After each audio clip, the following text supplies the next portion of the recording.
Kulħadd irid jaqbel li l-iskandlu tal-Panama Papers hi kwistjoni nazzjonali li redet lil pajjiż mis-sisien tiegħu.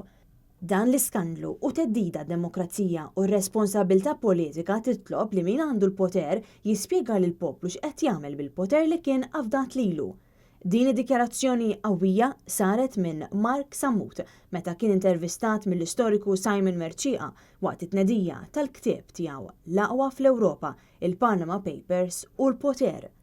Mark Sammut u ex-kandidat tal-Partit Laburista u minn barra li hu kittieb u s'issa diġà pubblika 6 kotba u wkoll nutar li kien iffirma trattat li Alfred Sant kien għamel mal-poplu Malti fis-snin design.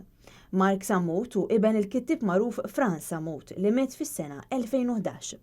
F'kummenti lil Net News, Mark Sammut jispjega x'ispiraħ biex jiktab dan il-ktieb. Jekk inti wieħed minn dawn li huma tal-affarijiet tagħhom, ma tistax ma tħoss illi qed isseħħ xi ħaġa ħażina ħafna fil-pajjiż illi għandna nies li nqabdu illi għandhom kumpaniji segreti moħbijin bit-Trust New Zealand, mela għandek kumpanija f'naħa minnhom tad-dinja moħbija bit-Trust in-naħa l-oħra, u dawn il-persuni li nkixef illi għandhom dawn il-kumpaniji u allura jistgħu jużawhom għal skop ħażin jibqgħu jokkupaw pożizzjonijiet ta' fiduċja pubblika. U qal li l-ktieb għandu jinteressa lil kull min għandu dritt għal vot.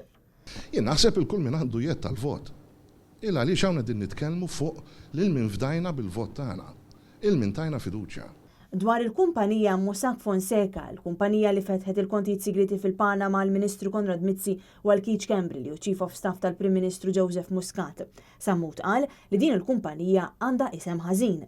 Ħaduhom jew marru għand xi ħadd li normalment jaqdi lil kriminali, li traffikanti ta' droga, li traffikanti tal-armi, li traffikanti tal-essri umani, human trafficking, lil min irid jaħrab it-taxxi, il min irid jagħmel ħasil tal-flus.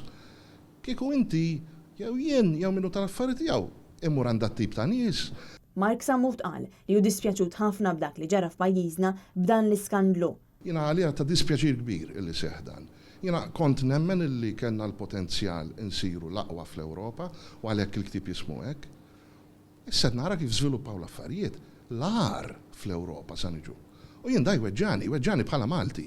Iġifieri, il-ktieb hu maħsub għal Maltin. U anke wara dispjaċira nuqqas ta' azzjoni minnaħa tal-awtoritajiet tal-pajjiż. Jekk inti Malti tal-affarijiet tiegħek li ma tridx tkun moralment imċappas b'dan li qed iseħħ f'pajjiżna u li jidher li qisu xejn mhu xejn b'għaddej, jekk inti bniedem tal-affarijiet tiegħek nistiednek taqra dal-ktieb. Matul l-intervista, Mark Sammut qal li l-Partit Laburista tisir partit neoliberali u qisu ma ġara xejn li żewġ protagonisti tal-Gvern Laburista fetħu kumpaniji segreti fil-Panama u jgħidu biss sorry għax konna naiv u kollox jibqa' dej.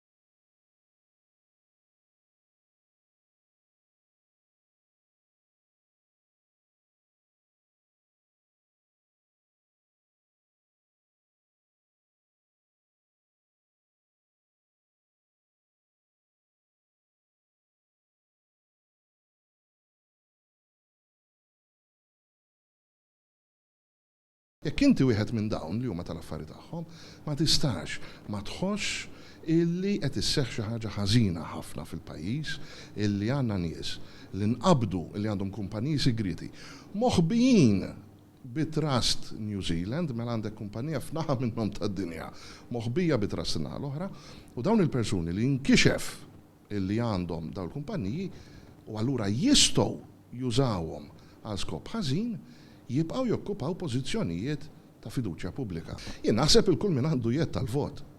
Il għaliex hawn qegħdin nitkellmu fuq lil min fdajna bil-vot tagħna, il min tajna fiduċja. Ħaduhom jew marru għand xi ħadd li normalment jaqdi lil kriminali, li traffikanti ta' droga, li traffikanti tal-armi, li traffikanti tal-essri umani, human trafficking, l-min irid jaħrab it-taxxi, il-min irid jagħmel ħasil tal-flus. Kieku inti, jew jien, jew minnu tal-affarijiet jew immur għandha tip ta' nies, jiena għalija ta' dispjaċir kbir illi seħdan.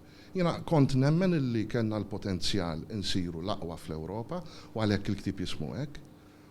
Issa nara kif żviluppaw l-affarijiet l-ar fl-Ewropa sa niġu. U jien daj weġġani bħala Malti. Iġifieri, il-ktieb hu maħsub għal Maltin.